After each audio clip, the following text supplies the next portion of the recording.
Mom called at noon on my 33rd birthday. Emma, I'm putting you on speaker. Sarah's here. My sister's hello came bright, easy. Mom asked about work. I kept answers short. Then the shift. Well, we can't all be high achievers. Sarah just made partner. You're still at that.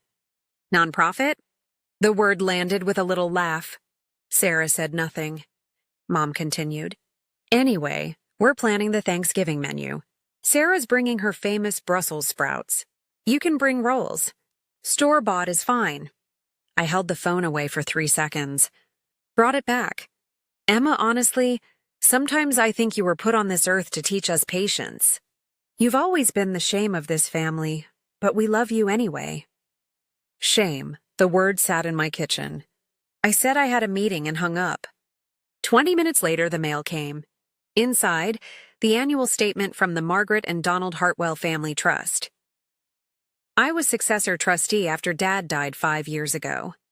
Every December, I received the distribution summary. Statement header read, period ending 11/30/2023, distributions. Beneficiary S. Hartwell, $87,000. Beneficiary E. Hartwell, $12,000. $87,000 to Sarah, $12,000 to me. Dad had always said the trust was equal, 50-50. I read the line again. If my mother could call me shame on my birthday, what else had been rewritten without my knowledge? This was not new. College. Dad had set up education funds. When I started at state school, I received acceptance letters from 3 private universities. Mom said the fund would only cover state tuition. 2 years later, Sarah went to Yale. She got scholarships, Mom explained. I saw no paperwork. Wedding. I married at 26. Small ceremony, budget venue. Mom contributed $1,000 and reminded me 3 times. Sarah married at 29. Destination wedding, 200 guests. Mom and Sarah planned for 8 months. When I asked about the cost, Mom said, Richard and I are happy to invest in Sarah's happiness. Down payment. I asked Mom for a small loan when I found a condo. Emma, we're not a bank. You need to be financially independent. Sarah bought a house 1 year later. At Christmas, Sarah thanked Mom for the generous gift that covered her down payment. Holidays. Every Thanksgiving at Mom's house in Greenwich. Sarah's achievements were toasted. My work, grant writing for a housing nonprofit, was nice, very nice. Then conversation moved on. I had compiled the pattern in silence, explaining it away with personality, effort, merit. The trust statement reframed everything. If distributions were unequal, the inequality had been encoded into estate law. If today matched the pattern, what else had been made policy without my consent? I sat at my kitchen table that night. The statement lay flat under the pendant light. Dad died of a heart attack 5 years ago. He and Mom had divorced when I was 19, but they stayed cordial. Dad remarried briefly, then stayed single. His will named me successor trustee of the family trust, with Mom as primary trustee during her life. Distributions were supposed to be equal between both daughters annually from income. I'd signed the paperwork. I'd attended the lawyer's office. I'd never questioned the numbers before because I thought trustee meant Mom handled details and I was backup. 12,000 versus 87,000 was not a rounding error. I had 3 choices. Assume Dad changed his mind before he died. Assume I misremembered his intentions. Or assume someone amended the trust. The fear was simple. If I looked and found nothing, I'd have to own my paranoia. If I looked and found something, I'd have to act. Attached to the statement was a memo line.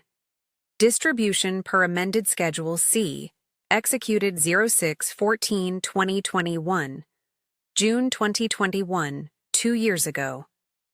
I'd never seen an amendment. I'd never signed anything. I opened my laptop and searched my email for the trust lawyer's name. The law firm, Caldwell and Finch, had handled Dad's estate. I'd met with them once after his death, signed trustee acceptance forms, received a binder of documents. That binder sat on my shelf. I pulled it down. Dust on the spine. I paged through Original Trust, dated April 1998. Article 4, Distribution Provisions. Section 2. All income shall be distributed annually in equal shares to Donald's children, Emma Hartwell and Sarah Hartwell. Equal shares. Black ink, Dad's signature, notary seal. I flipped to the amendment section. Empty plastic sleeve. I logged into the firm's client portal. Username and password still saved from 5 years ago. Under Documents, Hartwell Family Trust, I found the original and 3 amendments. Amendment 1, 2003. Adjusted Trustee Succession. Amendment 2, 2009, Updated Addresses. Amendment 3, dated June 14, 2021. Schedule C Distribution Ratios. S. Hartwell 78%, E. Hartwell 22%. File metadata showed date created 06/14/2021, 9:47 a.m. Date modified 6/14/2021, 9:51 a.m. Dad died March 2019. This amendment was executed 2 years after his death. If the date was real, Dad didn't sign it. If the date was false, someone backdated it. Either the system had been corrupted or the document was fabricated. I downloaded Amendment 3 and opened it in preview mode. The structure matched the earlier amendments. Letterhead, recitals, signature blocks. Dad's signature appeared at the bottom, next to a notary seal from Connecticut. I zoomed in. The notary name, Patricia Lang. Notary ID, 12348876. Commission expiration, May 2022. I opened Amendment 2 from 2009. Same notary, Patricia Lang. I compared the signature loops. The 2009 P had a wide bowl and tight tail. The 2021 P had a narrow bowl and extended tail. Different pen pressure. Different slant. I searched Connecticut's notary database. Patricia Lang's commission had expired in May 2016 and was not renewed. Email subject line in my archive search. Schedule C reallocation. Confidential. Sent from Mom's email to Sarah's. Dated June 10, 2021, 4 days before the amendments claimed execution. I had been CC'd on a different thread and still had access to Mom's old shared folder from estate coordination. The email read, "Talk to Martin at Caldwell. He'll prepare the amendment. Dad wanted you provided for. Emma will understand eventually. Dad wanted Sarah provided for, after he died, via a document he could not have signed. The premise I'd lived with, that I was less favored but still loved, was false. This was theft, notarized and filed. I scheduled a call with an estate litigation attorney. I confronted Mom by email. I attached the notary commission record and asked for an explanation. She called within an hour. Her voice was cold. "Emma, your father had concerns about your financial judgment. He discussed this with me before he died. The amendment reflects his wishes. He died in 2019. The amendment is dated 2021. The lawyer must have corrected the date. You're not an attorney. You don't understand estate administration. The notary's commission expired in 2016. Silence. I'm going to need you to stop this, Emma. You're going to embarrass yourself and this family." I said I'd hired a lawyer. 2 days later, I received a FedEx envelope.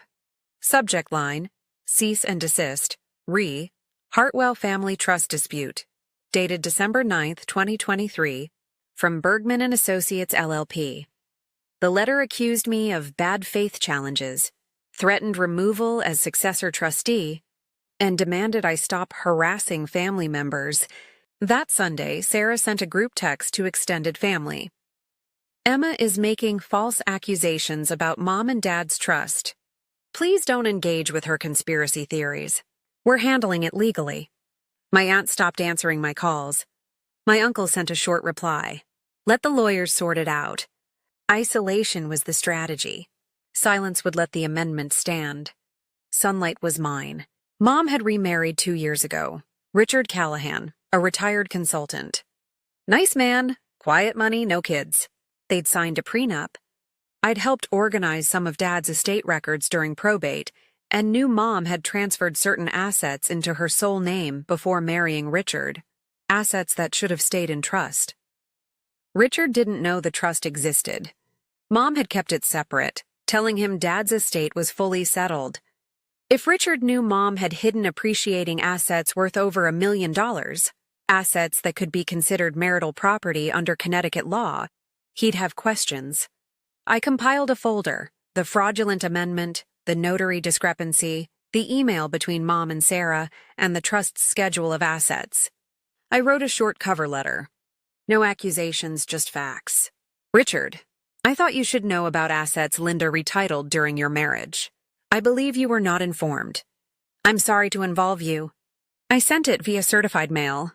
USPS tracking, number 9400, 1234 5678, 9000 001 32, signed for by Richard Callahan on December 11, 2023, 2:17 p.m. He called me that night. His voice was careful. Emma, is this real? Yes. She told me your father left everything to her outright. He didn't. 3 weeks later, Richard filed for divorce. His attorney subpoenaed the trust records, Caldwell and Finch's file notes, and Mom's financial statements. The trust fraud became leverage in a divorce with assets at stake. Mom's lawyer contacted mine. They wanted to talk. We met in mediation. No courtroom, no jury. A conference room in Stamford with beige walls and coffee in paper cups. Mom's attorney opened by suggesting procedural irregularities in the 2021 amendment and proposing we revert to the original distribution schedule to avoid further litigation. Mediator's summary note, line 14. Parties agree Amendment 3, ER 6/14/2021, is void ab initio due to execution defects. Original equal distribution restored. I got half the trust. Approximately $230,000 would be recalculated and back distributed to me. Future income, equal. I did not get an apology. Mom sat across the table and said nothing to me directly. Sarah didn't attend. Richard's divorce settled separately. He recovered a portion of the assets Mom had hidden. I never spoke to him again. The trust was corrected on paper. The family was not. Mom's number is still in my phone. I have not called her, and she has not called me. Sarah sent one text after the settlement. I hope you're happy. I muted the thread. I keep the mediation agreement in a fireproof box. I also keep the original trust binder, the notary records, and a printed copy of Mom's email. Some things you don't repair. You just stop pretending they were whole. I check the trust portal every quarter now. I download statements, compare distributions, and save copies to 3 locations: local drive, cloud, and external hard drive. I set a calendar reminder every April. Review trust docs plus beneficiary designations. File naming convention in my archive.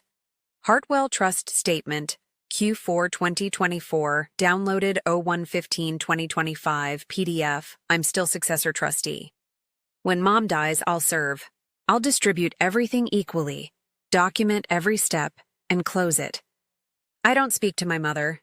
I don't speak to my sister. I see my aunt twice a year. We don't mention the settlement. My uncle sent a birthday card this year.